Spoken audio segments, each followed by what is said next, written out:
We're going to have a aeronautical program where we teach your children how to fly airplanes and helicopters. We're going to have an aviation program where we teach them how to float ships on the water. Can you imagine that? A 16-year-old with his junior shipping license. Right. We're trying to change the damn game. The days of teaching black kids to work for white people is over. Because there are no more jobs in America. The jobs are gone, black people. You sending them to college for a job. Now is the time to make your way. Right. One of the best things I did in my life was when I retired from the school district of Philadelphia. I couldn't take it no more. My colleagues looked at me like I was crazy. They say, Umar, we make as much money as the principals do. And all you got to do is test kids, and you're going to give all that up for what you believe in? It was the best decision I made. Yeah, I might make a little less than what I did working for them, but the power to dictate my own day. Ain't no price you could put on that. Once you taste economic freedom, you cannot go back to the plantation. And for those of y'all who had it, y'all know what the hell I'm talking about. We want all of our kids to taste that. And then after we build the Frederick Douglass and Marcus Garvey schools, we also have to build a Frederick Douglass and Marcus Garvey University.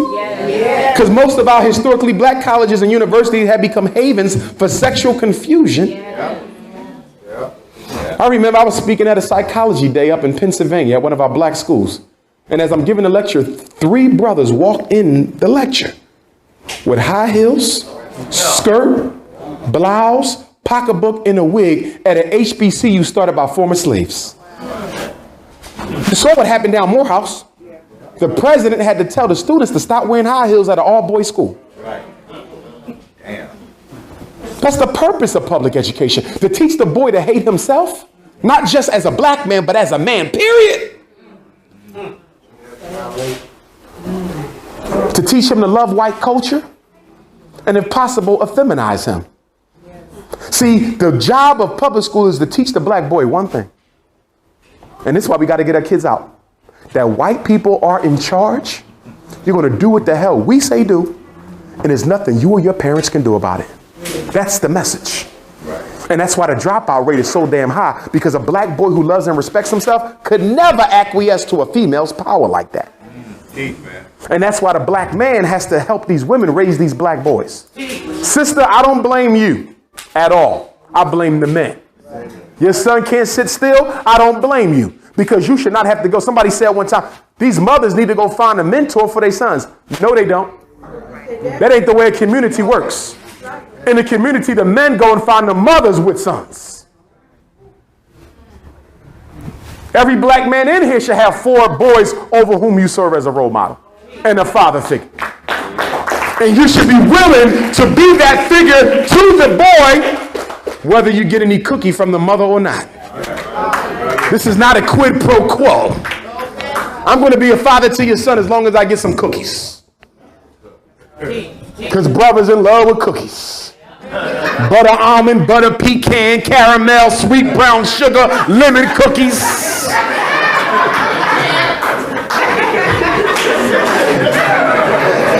I'm not going to get into that because that's tomorrow night, male-female relationships. That was just a taste. But tomorrow night we're going to talk about the 6 types of men that women need to be on the lookout for. The pimp, the player, the impregnator, couch potato, professional. And men, you got to be on the lookout for who? The home wrecker, high maintenance, hot in the pants, hopeless romantic, homicidal honey. That's tomorrow's night leg. That's 7 o'clock tomorrow. I'm not giving you no more. Some of y'all like just a little bit. No, 7 o'clock tomorrow. Sister say, Dr. Umar, I found out my man cheated on me. What should I do? 7 o'clock tomorrow.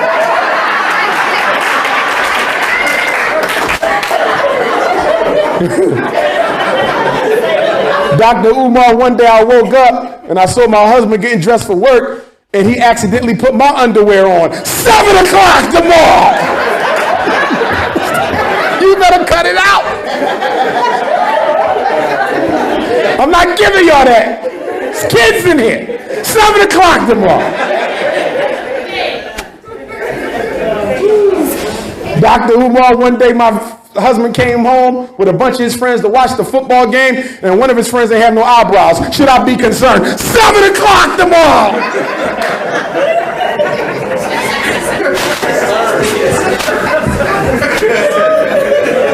I'm not telling y'all that tonight.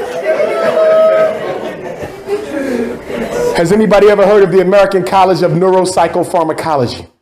This is an organization that did a research study called the Study Group for the Effects of Psychotropic Drugs on Normal Humans. When did they start giving our boys Ritalin? 1980. When did they bring crack into the black community? 1980. They started drugging the kids and the adults the same year, y'all. And they did it from that study right there. Chemical warfare. The same thing the British did to the Chinese, the American government did to you. And they still doing it. Talking about my son got ADHD. Do you know what ADHD really stand for? Ain't no daddy at home disorder. Ain't no daddy at home. My father was a drill instructor for the United States Marine Corps. My mother gave birth to 5 sons. Not one of us was on Ritalin. Not one of us was diagnosed with ADHD. Do you want to know why? Because we wasn't allowed to come home with no excuses. I don't imagine what my father would have said if I would have said, you know what, Dad, I need to talk to you. I'll be just cursing people out for no reason. I think I got conduct disorder. You think I can get some drugs? I would have got my ass whipped. But the problem is we got a preponderance of women raising boys on their own. And so the discipline is lacking. That ain't your fault, black woman, because it is the father's job to keep the order. It is your job to nurture. But when the order ain't there, there's too much nurture, and now there's no self-control. And let me be clear now, what is the job of a parent raising a black boy? One of the several tasks you have before he leaves your house for adulthood is to make sure he has discipline. If you do not raise a black boy with discipline, white supremacy will swallow his ass up once he gets outside your house. And what is my definition of discipline? It is the ability to teach a child how to do what he don't want to do when it gotta be done, whether he like it or not.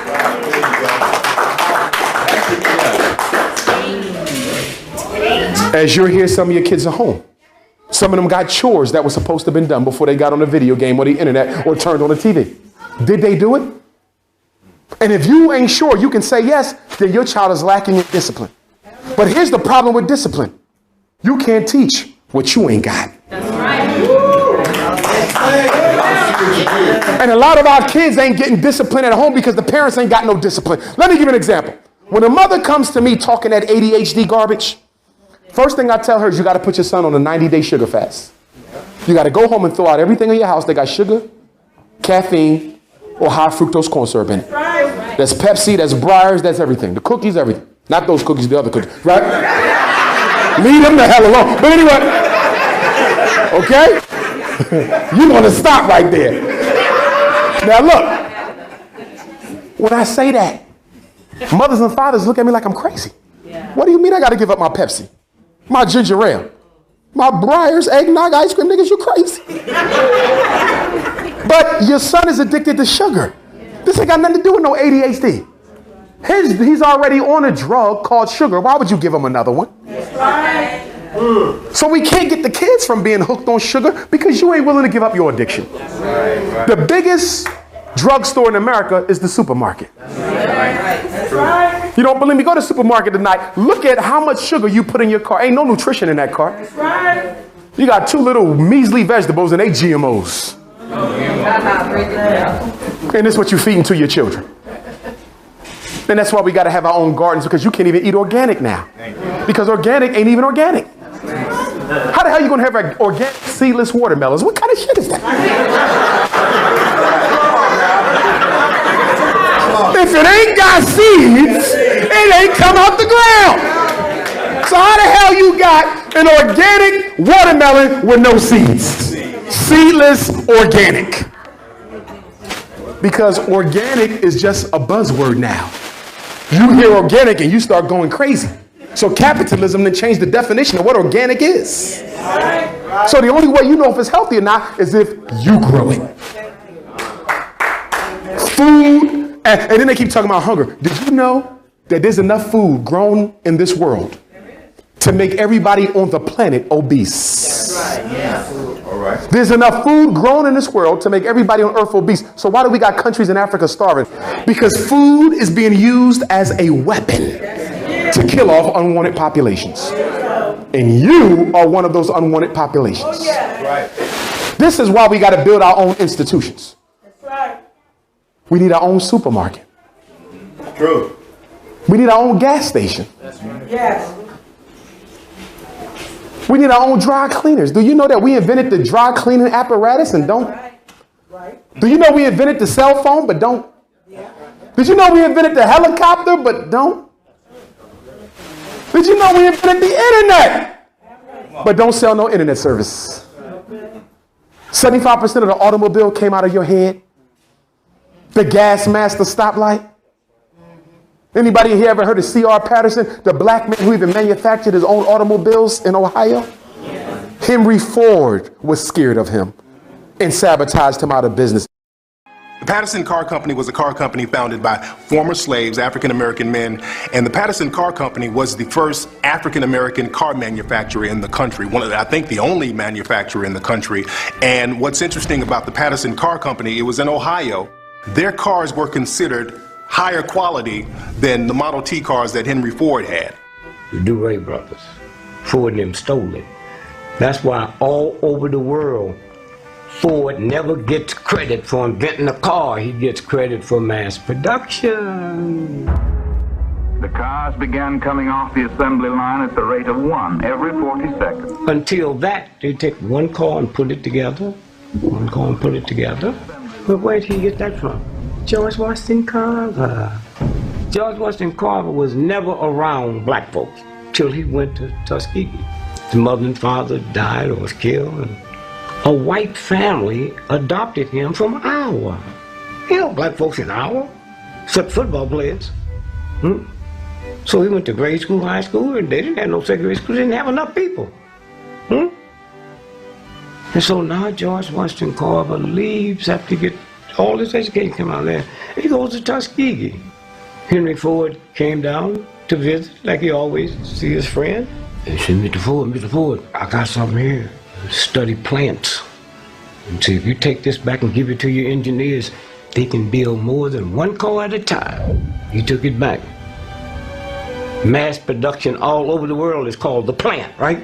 Everybody made joke of him because they said, well, you know, but the plants are talking to him? You know, is this how he's getting these properties of these plants? And George Washington Carver, in his quiet, dignified way, said, well, who taught me? I'm not saying that they talk to me like they got a tongue, but I can look at a plant and see what it can do for the human family.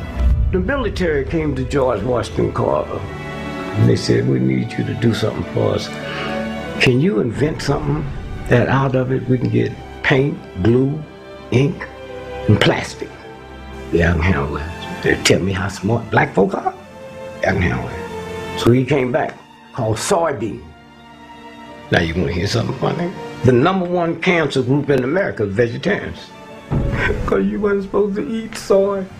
When he got to Tuskegee, they thought he was gay. No association with women, high-pitched voice, they thought he was gay. The finest use we've been able to make of peanuts is in the treatment of the after effects of infantile paralysis. And he'd rather for you to believe he was gay than tell you that them white folks that adopted him castrated him so he couldn't have sex with their daughter. Like, who wanted them? Huh? Look at George Washington Carver, who was castrated as a child. Cut his penis. George Washington Carver didn't have a penis, y'all. That's why he never got married.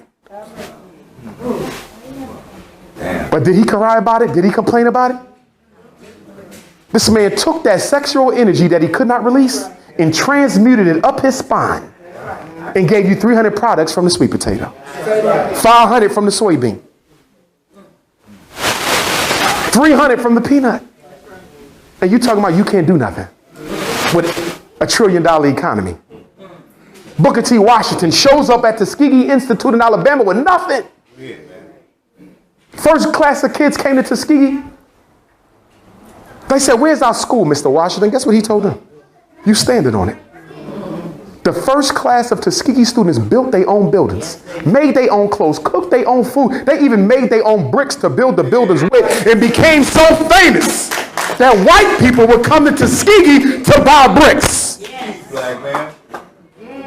And then he says, I need a science teacher, and he hears about a black man from Iowa State, the first one to get a doctorate in agricultural engineering.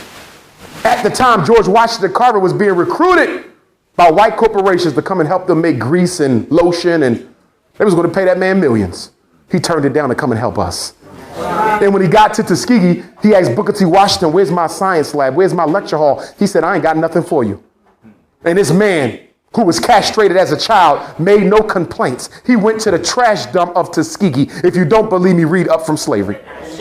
He went to the trash dump of Tuskegee into the students' waste and pulled out old plastic, old metal, old copper, old tin, old wood from the students' garbage. And you know what can be in garbage. And from garbage, created his first science lab. What are we talking about? Harriet Tubman, who used to have seizures because the damn slave master hit upside her head with a 20-pound weight. Subject to fall out or lose consciousness at any moment and made no excuses for when it was time to walk that trail to help others. She freed her mother, her brother, her sisters. Only one of her siblings, Harriet Tubman, could not reach because they were so far south she couldn't get to them. Her mother and father said, Harriet, don't go back. That was not her birth name. Her birth name was Araminta. Yes. She changed it to Harriet out of respect for her mother. And she married a man by the name of John Tubman. And that's where she got the Tubman from. But she divorced him because she said he was a weak-ass nigga. If you don't believe me, do your research. Said, this nigga weak. I'm out. Right. I'm out here freeing slaves and you scared of white people. This ain't going to work. True story. Yeah. And if that didn't get you, black woman, guess what she did when she got up to Auburn, New York? Did you know that Harriet Tubman's second husband was 20 years younger than she was? All right now. Cook that cookie, mother. But anyway.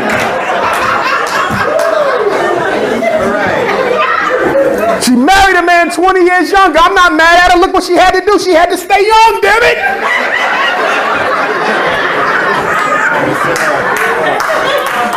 Love Harriet Tubman.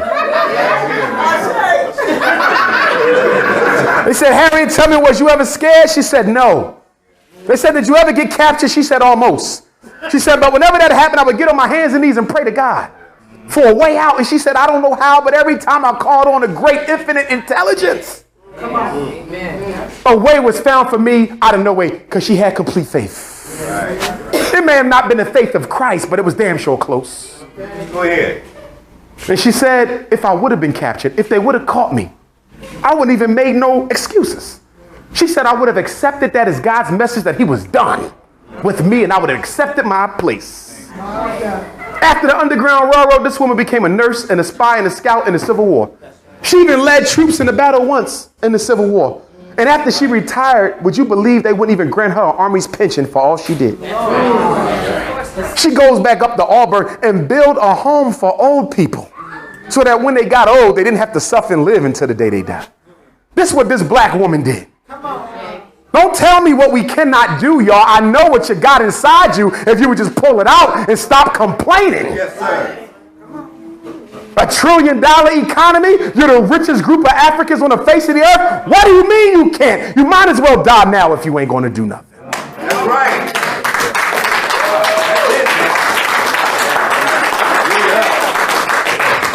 We in our 11th hour, y'all.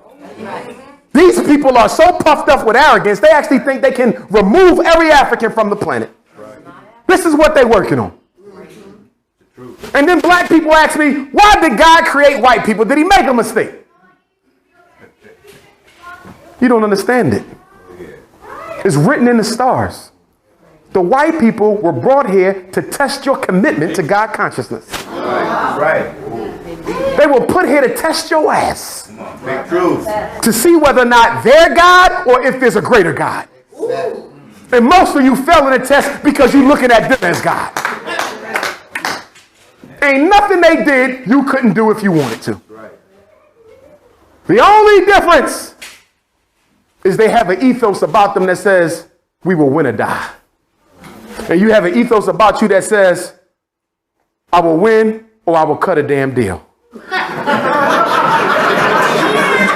And that's the problem with black people. We keep on making deals with the oppressor.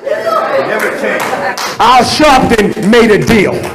Jesse Jackson made a deal. Jesse Jackson Jr. thought his ass made a deal.